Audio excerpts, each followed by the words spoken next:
त्या उभाटाचा नेता आला होता, त्यांच्या समोर हा काय बोलतो, बोला जय श्रीराम, लागली का तुम्हाला नोकरी, बोला जय श्रीराम, तुमचं हे काम झालं का, अरे राम आणि भगवान श्रीराम आमच्या हृदयामध्ये, तू कोणाला जॅक देऊन टॉमी देऊन लागली का त्याला नोकरी. माझ्या होर्टी गावातील माझे वडीलधारी असतील, तरुण असतील, देव धर्म मानणारा हा माझा होर्टी गाव आहे. मला तुम्हाला एकच प्रश्न विचारायचा आहे, अरे ह्या काँग्रेसवाल्यांनी आपल्या देवाची, आपल्या रामाची हे टिंगल टवाळी करायची, हे मंदिर कधी बांधणार, हे कसे बांधणार आम्ही पण बघू. आणि तुमच्या डोळ्यासमोर या देशाचा वाघ पंतप्रधान श्री नरेंद्रभाई मोदीने भव्य राम मंदिर या देशामध्ये बांधून दाखवलं. त्या हजारो कारसेवकांनी ज्यांनी आपलं आयुष्य या राम मंदिरासाठी अर्पण केलं, ते फक्त त्या दिवशी माझ्या रामाची मूर्ती जेव्हा त्या मंदिरामध्ये दिसली, आपल्या डोळ्यामध्ये जो अश्रू आला, तो अश्रू तुम्ही 7 तारखेला मतदान करताना तुम्ही विसरू नका. हे आपल्या आस्थेचा विषय. अरे जय श्री राम बोलल्यावर आपल्या अंगावर जो शहारा येतो, हे आपल्या आत्मीयतेचा, आपल्या धर्माचा, आपल्या संस्कृतीचा विषय. हा निवडून आलेला उमेदवार मागचा माजी खासदार, हा आपल्या देवाची टिंगल करतो, धर्माची टिंगल करतो.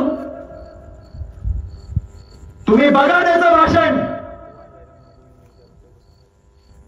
त्या उभाटाचा नेता आला होता, त्यांच्या समोर हा काय बोलतो, बोला जय श्रीराम, लागली का तुम्हाला नोकरी, बोला जय श्रीराम, तुमचं हे काम झालं का, अरे राम आणि भगवान श्रीराम आमच्या हृदयामध्ये, तू कोणाला जॅक देऊन टॉमी देऊन लागली का त्याला नोकरी.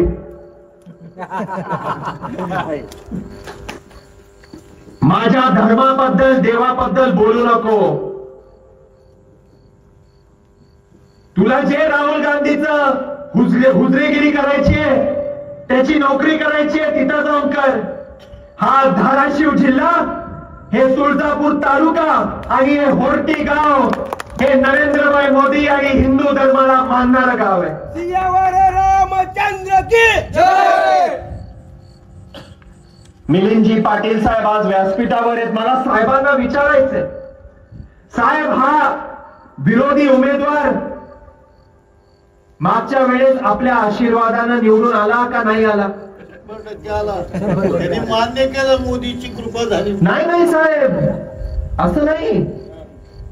त्याचं आता म्हणणं आहे की कोण मोदी.